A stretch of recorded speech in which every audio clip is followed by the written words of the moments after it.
Even Otis can't stop this guy. Hey everyone, Templar74 here with another Yu-Gi-Oh video, and today's Yu-Gi-Oh video is going to be my review of the latest episode of Yu-Gi-Oh! 7's episode 81, Irreplaceable Days. And I gotta be honest with you guys, this episode was really a shocker to me, because Otis kind of seemed like this big bad character that was not gonna be able to be stopped, and it looked like he was gonna be our last hope. And even he wasn't enough to defeat Go Hyuga. But I'm rambling, and we'll talk about this soon enough. So at risk of further rambling, let's move on to the actual episode. So the episode begins with Yuga and company, and we learned that Roman and Gakuto had their memories erased. However, we learned that the reason why Yuga didn't have his memory erased was that he was unconscious during the effect of Monster Reborn.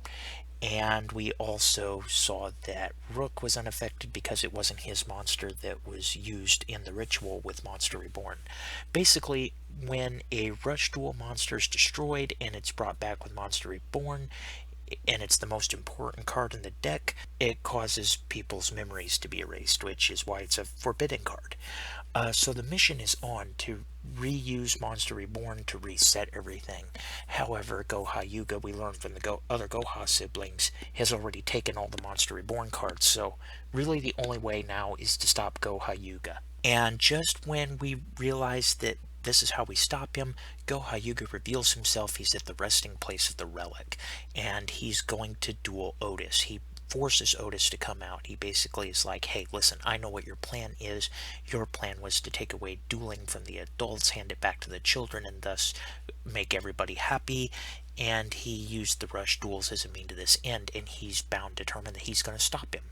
And Otis emerges, and he's like, well, that's a very interesting theory, but let's test that. And these two end up having a Rush Duel. Now, Otis this time isn't using his Blue Eyes White Dragon deck or his Summon Skull deck. He's using Dark Magician deck.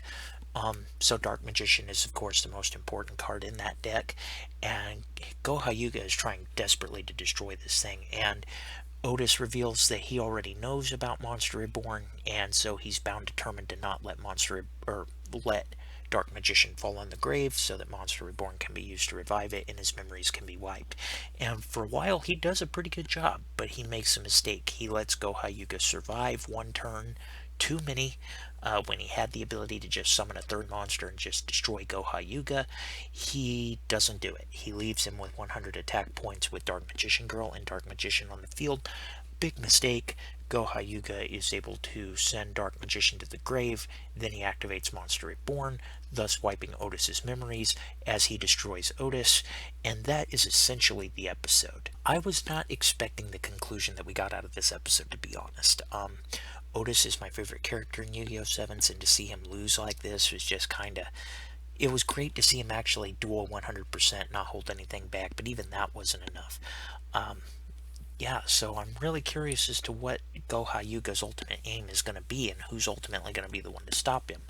I think it's going to come down to Yuga having to save the day, but I guess we'll see. Yu-Gi-Oh! 7's doesn't have that many episodes left. We're reaching the climax, so it'll be interesting to see where we go from here. Overall, though, this episode was a great episode. Wasn't expecting the conclusion we got, but I'm not sour about it at all.